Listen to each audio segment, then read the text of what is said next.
Hello. It is me, that divination witch. I hope you're doing well. Now I'm back here with a witchy video. It's something that is pretty complex and I hope I can put it together in a way that makes sense. I'm going to talk about demons. Now I've talked about demons before, but at time of filming I had a follower come to me and ask more in depth about demons. So I'm going to try and explain things as best as I can, okay? So let's get into it. What are demons? Just to start, if you don't know who I am, hello, welcome to my channel. My name's Sarah. I go by that divination witch online. I started on TikTok posting readings for people. I've branched out here onto YouTube. I'm sharing my spiritual journey. I'm sharing information I've learned. And I try and just do things in a down-to-earth, practical way, in a no-nonsense way. If you like that, please subscribe. And I've also got a link tree below. If you're interested in getting a reading from me, I've got an Etsy store on there. And I've got a Patreon service as well now. So I'd really appreciate it if you could check it out. Anything does really help me. So yes, demons. Very complex beings. I'll try and explain this as best I can. When you think of the word demon, you probably think of evil, nasty, bad things. Spirits, beings that want to hurt you, that want to eat your soul, that want to kill you, that want to harm you, and people you love and haunt you and possess you and do all these horrible things. And that is in part thanks to fear-mongering, thanks to Hollywood, thanks to religion, thanks to things like that. A lot of it is thanks to the medieval times when a lot of grimoires were unearthed. Grimoires, if you don't know, are magical books, let's just say. It's normally a witch or an occultist's personal or family book of spells and rituals and things that they've learned. So a lot of grimoires were unearthed in the medieval times. And a lot of them reference demons, like the Lesser Key of Solomon is a big famous one, for example. And these demons, especially in medieval times when Christianity was the main religion, and Christianity, as we know, rules in fear, so these demons were made out to be maybe more evil than they are. Demons aren't all good and they aren't all bad either. I don't believe they're wholly evil. I don't believe every single one is out to get you. There are two sides to the coin here, and this is what I'll try and explain. Yes, a lot of this information and fear-mongering comes from modern media, religion, but also the information we have in history. It was shaped and formed and manipulated to scaremonger in the medieval times, and before that we had the Dark Ages. So I mean, a lot was lost, and a lot was twisted, you know, to fit mankind's narrative. Just to briefly say, King James himself, you've probably heard of King James Bible. Well, he was the guy who started the witch trials, the witch hunts, and he was also a guy who wrote a book on demons before he rewrote the Bible. So make of that what you will. You know, the guy was clearly into the occult and clearly afraid and clearly scaremongering and wanting to control people because he was the king. So, you know, just saying, religion is all about control and fear, and I do feel a lot of demonology things and a lot of the mythology we know about demons comes from that. But it doesn't mean they're all good, and it doesn't mean they're all bad either. So the word demon comes from ancient Greece. The word daemon was used in ancient Greece to basically, without any disrespect, but to label a lesser spirit / god. They were the gods of smaller things per se, that ruled over like local landmarks and things like this, and feelings and emotions and smaller things, I suppose. The word daemon is now synonymous with the word demon. It's used interchangeably in modern language, but it wasn't necessarily a bad thing. you know, is what I'm trying to say. So it didn't really start off as a bad term. If we look at demons in the modern world, like I've said, there's a lot of fear mongering, and especially among the Abrahamic religions, not just Christianity. But I want to just go to Christianity for a moment. Anything, and I mean anything, that they think doesn't fit their narrative, they will call a demon. This can literally be a negative entity, and I have talked about them on my channel as well. There are things out there that aren't nice, like astral parasites and trickster spirits that want to feed off your energy.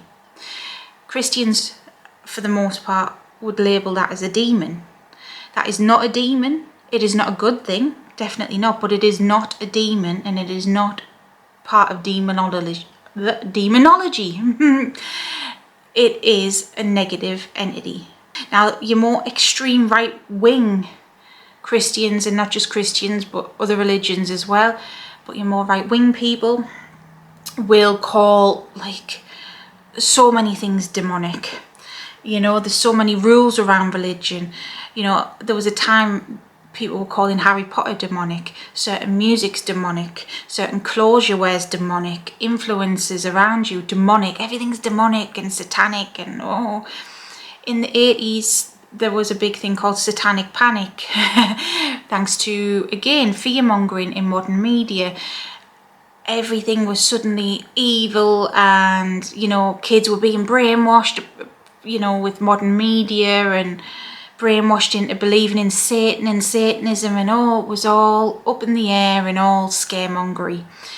And I do feel there is a hell of a lot of that, no pun intended, but a hell of a lot of that still around demonology, demons, these spirits. We're brainwashed and conditioned, whether we like it or not, and no matter how logical we can think about it, even me, there are times that I slip up and get fearful because I've been brainwashed through my childhood, you know, through my life, through the society we live in. It's just the normal per se. It's what we all kind of believe, that angels are good and great, and there are some spirits, not just angels, out there that are good and great and love and light and healing and all this stuff, and that demons are low and they're the scum of the earth and they want to hurt you and kill you and do all this nasty stuff to you. And that is just the way the human mind processes things as well.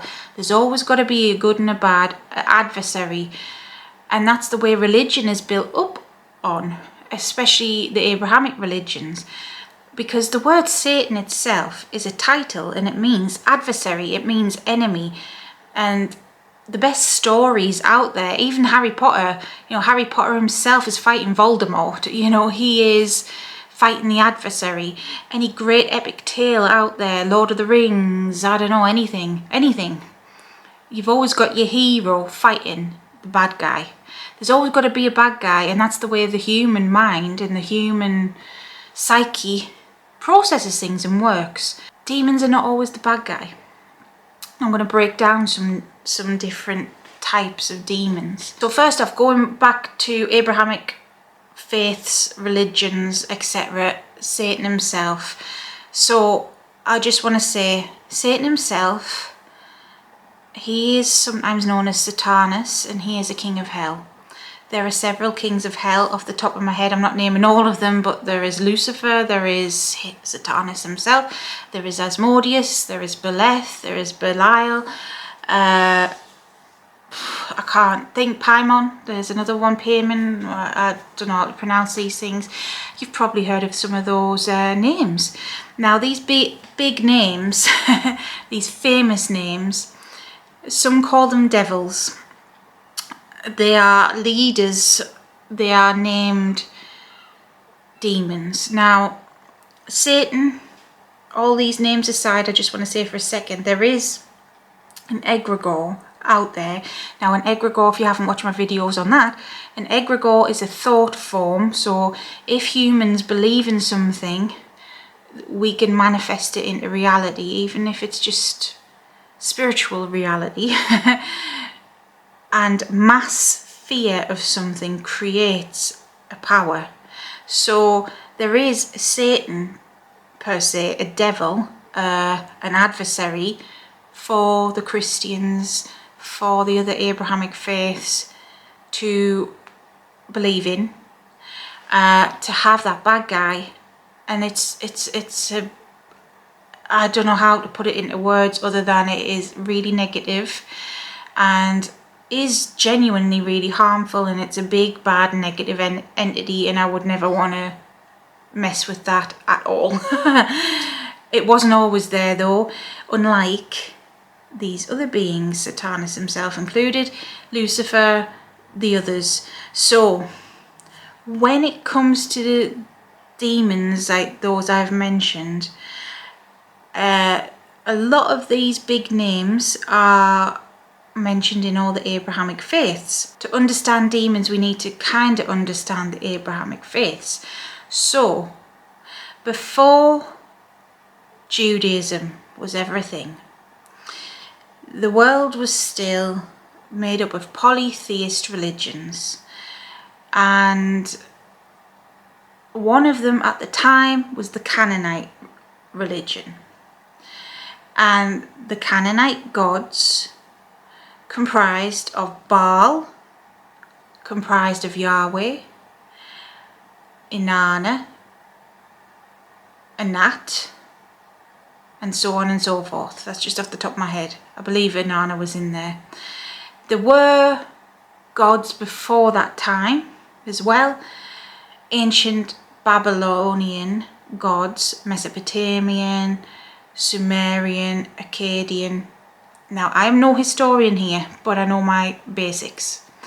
And essentially, and I've explained this in another video, and it's in the Old Testament of the Bible, it's in the books of Moses, the Torah, but the Israelites, they broke off from the Canaanite religion and decided to follow Yahweh as the supreme and only God, the one true God, you know. They broke off from polytheism, and that's in the Bible, that Baal worship is devil worship, it's Satanist stuff basically. Now Baal himself was a major Canaanite god. He has been demonized. He has been put into the Goetia, which is a demon thing, which I'll explain in a bit. He has been turned into a caricature of his real self kind of thing. And it's not just him. To understand demons, like I say, we have to understand this. So the Israelites, they worshipped Yahweh as their one true God, but Yahweh himself used to be the god of war and the god of thunder, I believe. No, that was Baal, sorry, but he was the Canaanite war god. And he broke free from that pantheon and got his own cult following. Now in ancient Greece, just to say, to give a comparison, the polytheist gods had their own cults, their own branches of worship, and it wasn't cults like in the modern sense. It was people who, a bit like me, I follow Hecate and I love her so much. I don't say she is the one goddess ever, but you know, my time and devotion is for her. And that's kind of what they did. So the Israelites sort of branched off and took it to the extreme and made their own religion around Yahweh essentially. And that eventually turned into Judaism. And I'm not saying this before anyone says I'm being, you know, discriminatory or anything like that. I'm just talking about history. I've got nothing against anyone's religions here, definitely not. However, it like I say, it's mentioned in the Old Testament and in the books of Moses. But the Israelites and the Canaanites basically went at it, you know, fighting. There was a lot of bad on both sides, there really was. But long story short, Canaanite worship, it was known as Baal worship. Anyone who believed in polytheism, you were demonized as well. So it's natural that you first saw demons in that regard. were basically the Canaanite gods. They were gods in their own right. They were equal to Yahweh. And now you have, for example, there's some spirits, like I mentioned, called the Ars Goetia. The story behind that is King Solomon, and I'll do a video about them at some point. But if you are learning about demons, they're a big kind of pantheon, I call them, to learn about. But long story short, King Solomon, who was a Jewish king, he imprisoned these spirits, these demons. He trapped them using magic, and he forced them to build the Temple of Jerusalem. That's the story in a nutshell. Now, these spirits in the Goetia, the reason I mentioned Yahweh is because you've got Baal, he's in this Goetia, he is called a demon. You have Astaroth, who is Astarte, that's who I meant, not Inanna, it was Astarte. Astarte was the goddess of love in the Canaanite pantheon. Now, there are other beings within the Goetia that were also gods, but I can't remember everyone off the top of my head. There are also beings in the Goetia that are said to be jinn, and that's another kettle of fish. And this is the next part of what demons are. So jinn, what a jinn? Right, so in Abrahamic religions, especially in Islam, Islam is the newest of the Abrahamic religions, and a little bit of a nutshell around Islam, to my knowledge, they believe that Judaism and Christianity is valid and it's its own thing, but they don't believe that it's the true word of God anymore. They do acknowledge that Moses, Jesus, all the rest of them were and are prophets of God, or Allah as they call God, who is also Yahweh, the one true God though. And they believe that these prophets had the best intentions kind of thing, and mankind changed religion. So their last prophet is Muhammad.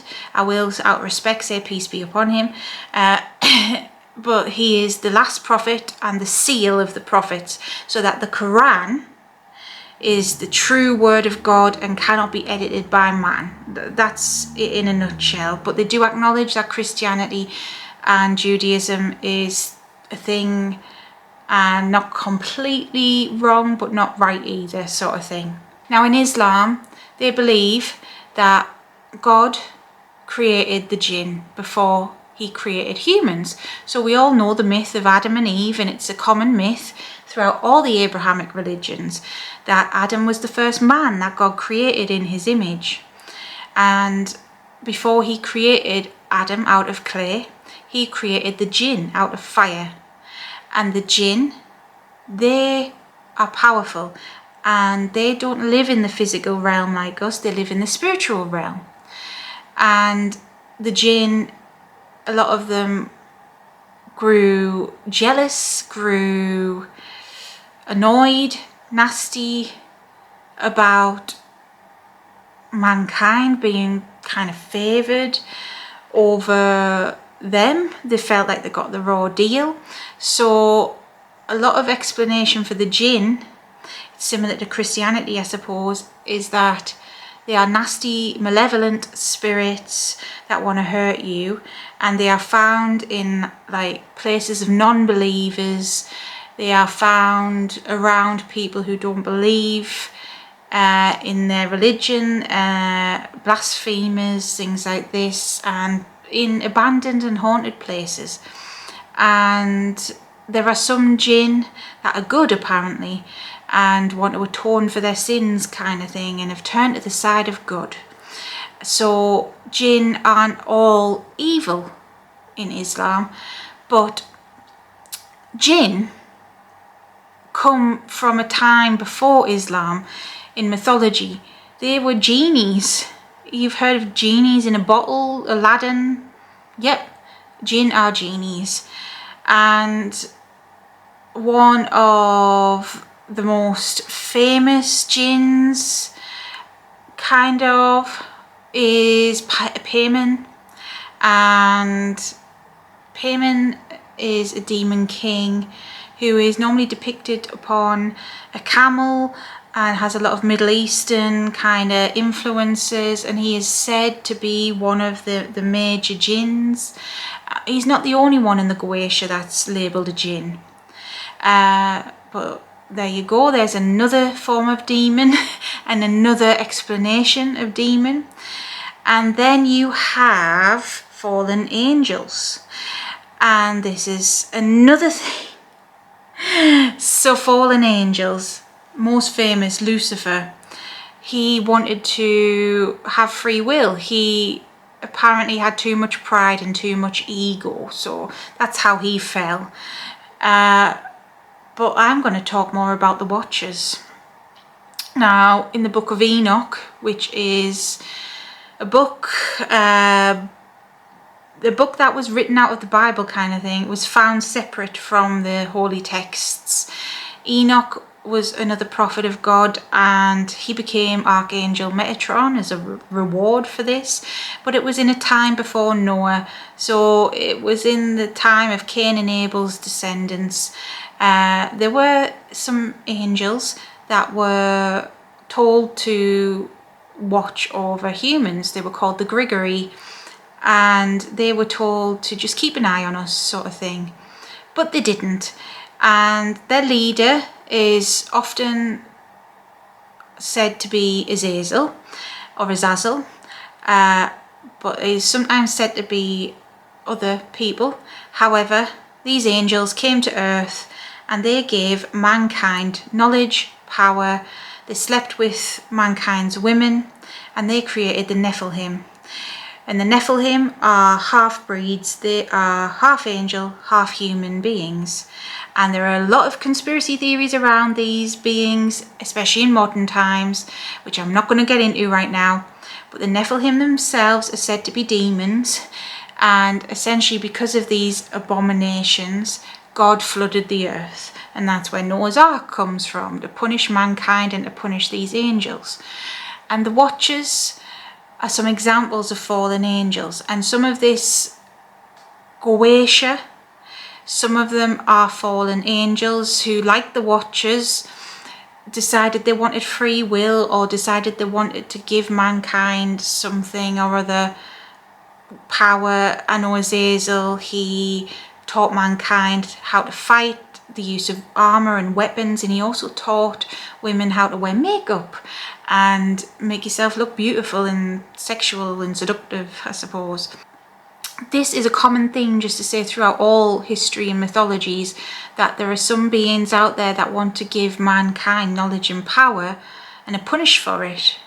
Demons are often all labelled as fallen angels, and that is because of medieval times, when again fear-mongering happened and everything was demonic and everything was a fallen angel. It's not that all demons are fallen angels, because they're certainly not.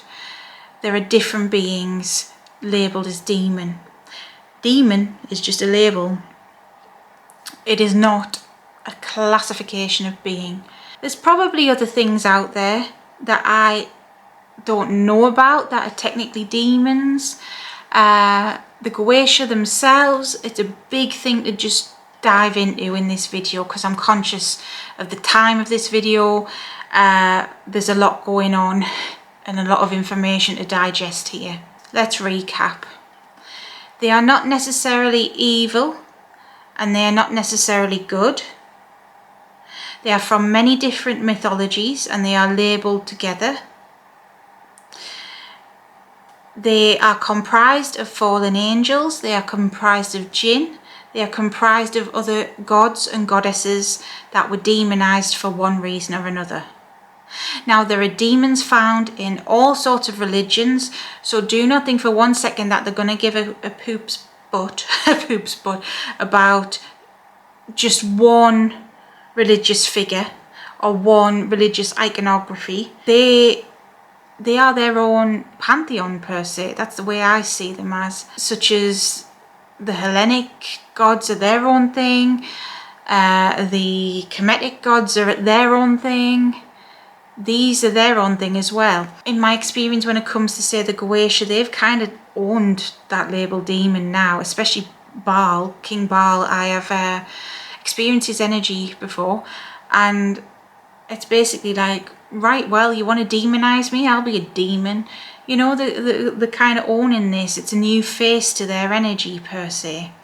But these low level entities that you see out and about, but that you hear of, you know, fear mongering things, they're not going to hurt you. Like, well, the low level entities will. But what I'm trying to say is these big names like Lucifer, etc. I'm not saying that he's, you know, all good. I'm not. And I'm not saying that you shouldn't be wary, because you should. You should show them respect like you would any other god, any other angel. Do not disrespect them and you'll be fine, essentially. They don't want to, they don't want your soul. They don't want to feed off you. Some demons don't even want to know humans. They don't even like us. They don't want anything to do with us. They don't give a shit, basically, in my experience. Especially the named ones. There are several that I know for a fact do not like human beings and think people who are, you know, disrespecting them are stupid, kind of thing. When I say disrespecting as well, it's using certain branches of magic against them, like Solomonic magic, like magic that is to control them and use them. I mean, if you summon any god, imagine if you treat an angel like that, like Archangel Michael, you know, you called upon him but in a nasty way to use him and summon him and be selfish, be this selfish prick kind of thing. Do you think he's gonna let you go without teaching you a lesson? You know, does that mean that, you know, say you summon Asmodeus or something and you try and control him and then he teaches you a lesson, but you, oh no, he's a demon, he's so evil and blah blah blah. Yeah, he might be to some people, but sometimes that is justified, is what I'm saying. And Michael could whoop some people's asses too, you know. That's what I'm trying to say. I'm not on one side or the other. I'm truly not. I have said on my channel, you know, I don't really subscribe to the Abrahamic religions. I love Hecate so much. I am in the middle. Everything and everyone is made up of light and dark. And I don't care how edgelordy you are and thinking you are a dark badass, or how love and light you are and thinking you're healing the world. We all have good and bad in us, and we all have light and dark in us. We do, and that's a fact, and that's the cosmic law of the universe, and that is why I'm making this video. So yes, if you are interested in demons, go for it, but be bloomin' careful and show them respect. And I would say that if you're interested in angels, or if you're interested in any other pantheon of gods. So there we go. Just to add, demons don't want to just marry you straight away or have a relationship with you straight away. No god wants to do that like straight away. Be careful, use discernment out there, alright? There are trickster spirits out there and they will pretend to be whatever you want them to be. I am adding this on the end here because the person at the time of filming had a query around that this demon apparently was interested in them in a romantic way. I don't know who the demon was, and I don't care per se. Practice discernment, you know, if something's too good to be true, it probably is. So there we have it. I hope that helped. And until next time, stay safe and stay witchy. Bye.